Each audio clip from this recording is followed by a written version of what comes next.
సహజంగా కిషన్ రెడ్డి చాలా హుందాగా మాట్లాడుతూ ఉంటారు సార్.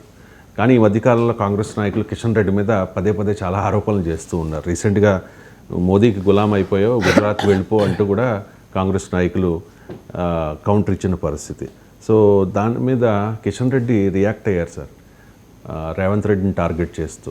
నాది బీజేపీ డిఎన్ఏ, మీదే డిఎన్ఏ అంటూ ఆయన కామెంట్ చేశారు. ఒకసారి బయట ప్లేస్. కాంగ్రెస్ పార్టీ ఏడాదిలో వారు సాధించిందని నేను అడుగుతా ఉన్నా. బెదిరింపులు, తిట్ల పురాణాలు, వ్యక్తిగత దాడులు, అక్రమ కేసులు, గాలి మాటలు తప్ప ఈ సంవత్సరంలో కాంగ్రెస్ పార్టీ సాధించింది. నేనేదైనా సమస్య మీద మాట్లాడితే కిషన్ రెడ్డి డిఎన్ఏ ఏంటి అని మాట్లాడతారు. మా డిఎన్ఏ, నా DNA Bharatiya Janata party DNA. మిగతా వాళ్ళలాగా 10 పార్టీలు తిరిగిన డిఎన్ఏ నాది కాదు.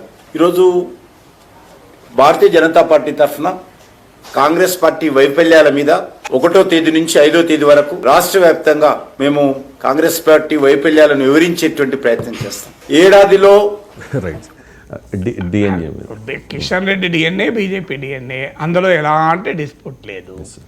ఆయన నికార్స్ అయిన బీజేపీ నాయకుడు, ఆర్ఎస్ఎస్ కార్యకర్త. నాకు కిషన్ రెడ్డి గారు భారతీయ జనతా యువమోర్చా నాయకుడు ఉన్నప్పుడు తెలుసు. ఇప్పుడు కాదు, దాదాపు 35 ఏళ్ళుగా నాకు పరిచయం. సో అందువల్ల చాలా హంబుల్ ప్రొఫైల్ నుంచి వచ్చాడు. ఏదో డబ్బు సంచీలు పట్టుకొని, సూట్ కేసులు పట్టుకుని నాయకుడు కాలే. సో నేను అందుకే కిషన్ రెడ్డి కేంద్ర మంత్రి అయినప్పుడు కృషి ఉంటే కిషన్ రెడ్డి అవుతాడు అని తెలుగు సినిమా ఎన్టీ రామారావు సినిమా కృషి ఉంటే మనుషులు ఋషులు అవుతారు, మహాపురుషులే అవుతారు అని వేటూరిది చాలా మంచి పాట ఉంది. దాని నుంచి ఒక పల్లవిలో ఉన్న ఒక పాట తీసుకుని కృషి ఉంటే కిషన్ రెడ్డి అవుతారని మాట్లాడారు. కొన్ని లక్షల మంది చూశారు. అందువల్ల డెఫినెట్గా Kishan Reddy is a proud son of Bharatiya Janata party, is a proud disciple of RSS. దాంట్లో ఎవరికీ డౌట్ లేదు. అది భారతీయ జనతా పార్టీ కనుకనే కిషన్ రెడ్డి లాంటి సామాన్యుడు కూడా నిబద్ధతగా పార్టీ జెండా పట్టుకొని నిలబడ్డాడు కనుక ఆయన ఈ స్థాయికి, కేంద్ర మంత్రి స్థాయికి వచ్చాడు. రాజకీయాల్లో దాన్ని మనం ఆహ్వానించదగిన అంశం. ఎందుకంటే ఎవరో కనెక్షన్లతోనో డబ్బుతోనో లీడర్లు అవుతున్న సమయంలో కేవలం పార్టీ పట్ల నిబద్ధతతో దశాబ్దాల కృషి వల్ల కిషన్ రెడ్డి, బండి సంజయ్ లాంటి వాళ్ళు కేంద్ర మంత్రులు అయ్యారు.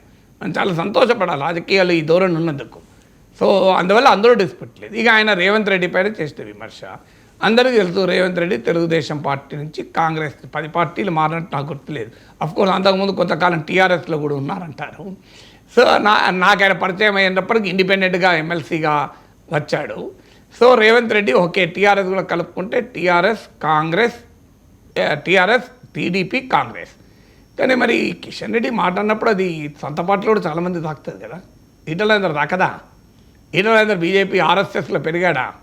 అండ్ నాకు తెలిసినంతవరకు ఆయన సైఫాబాద్ సైన్స్ కాలేజ్ జనరల్ సెక్రటరీగా ప్రగతిశీల ప్రజాస్వామ్య విద్యార్థి సంఘం, ప్రోగ్రెసివ్ డెమోక్రటిక్ స్టూడెంట్స్ యూనియన్, లాల్ సలాం కామ్రేడ్ జంపాలకు లాల్ సలాం అంటూ పీడిఎస్యూ నాయకుడిగా ఈ హైదరాబాద్ నగరంలో ఆయన చాలా ప్రముఖ పీడిఎస్సీ లీడర్గా నాకు తెలుసు.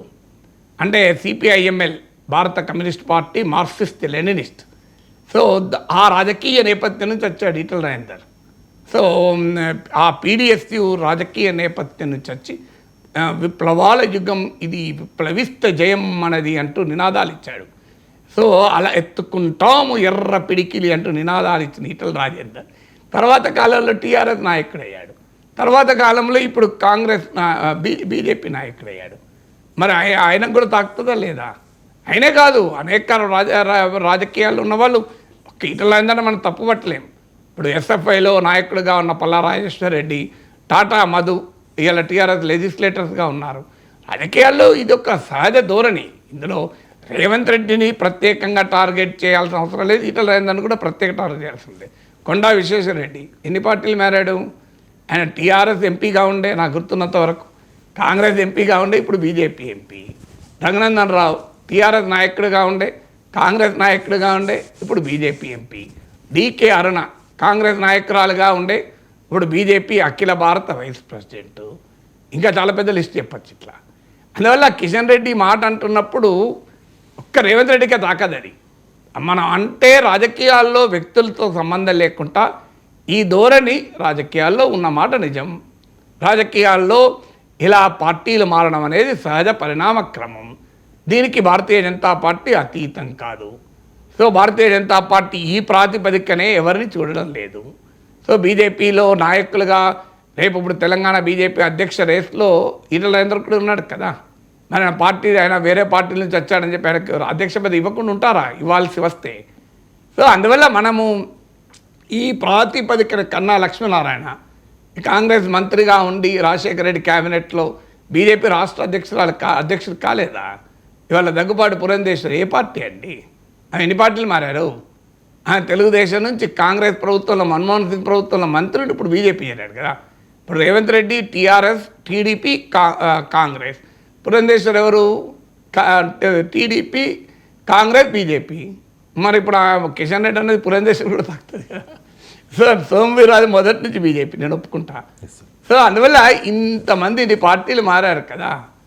సో భారతీయ జనతా పార్టీలో కూడా అనేక మంది నాయకులు ఉన్నారు. మరి రేవంత్ రెడ్డి పైన కిషన్ రెడ్డి చేసిన విమర్శ ఈ నాయకులకు అందరికీ వర్తిస్తుంది. డెఫినెట్గా Kishan Reddy the man of commitment, అందులో అనుమానం లేదు. అన్పారలల్ కమిట్మెంట్ బీజేపీ పట్ల, ఆర్ఎస్ఎస్ పట్ల పదవులతో సంబంధం లేకుండా ఒక నిబద్ధత కలిగిన కార్యకర్త. ఆ నిబద్ధత కలిగిన కార్యకర్త గుర్తింపు రావడం రాజకీయాల్లో చాలా ఆరోగ్యకరమైన ధోరణి. అదే కిషన్ రెడ్డి కాదు, బండి సంజయ్ కానీ, అక్కడ సత్యకుమార్ యాదవ్ కానీ, అక్కడ శ్రీనివాస్ వర్మ కానీ, దీన్ని మనం ఆహ్వానించాలి. ఎందుకంటే రాజకీయాల్లో ఇది మంచి ధోరణి. రెండు తెలుగు రాష్ట్రాల్లో కూడా కేంద్ర మంత్రుల పదవులు క్లియర్గా పార్టీకి ఐడియాలజికల్గా కమిట్గా ఉన్న మొట్టమొదటి కమిట్మెంట్ ఉన్న వాళ్ళకే ఇచ్చారు. దాన్ని మనం అప్రిషియేట్ చేయాలి. కానీ బీజేపీ యాజ్ ఎ పొలిటికల్ పార్టీగా ఈ పార్టీ ఫిరాయింపులకి ఏం అతీతం కాదు, ఫిరాయింపు సంస్కృతికి ఏం అతీతం కాదు. ఇప్పుడు హేమంత్ బిశ్వాస్ శర్మ కాంగ్రెస్ పార్టీ నాయకుడు, ఆయన అస్సాం ముఖ్యమంత్రిగా లేడా? బసవరాజ బొమ్మాయి జనతాదళ నాయకుడు, ఆయన కర్ణాటకలో బీజేపీ ముఖ్యమంత్రి కాలేదా? సో రాష్ట్ర ముఖ్యమంత్రులనే మీరు చేస్తున్నారే, కేంద్ర మంత్రులు చేస్తున్నారే, మరి అలాంటప్పుడు ఎలా టార్గెట్ చేస్తారు?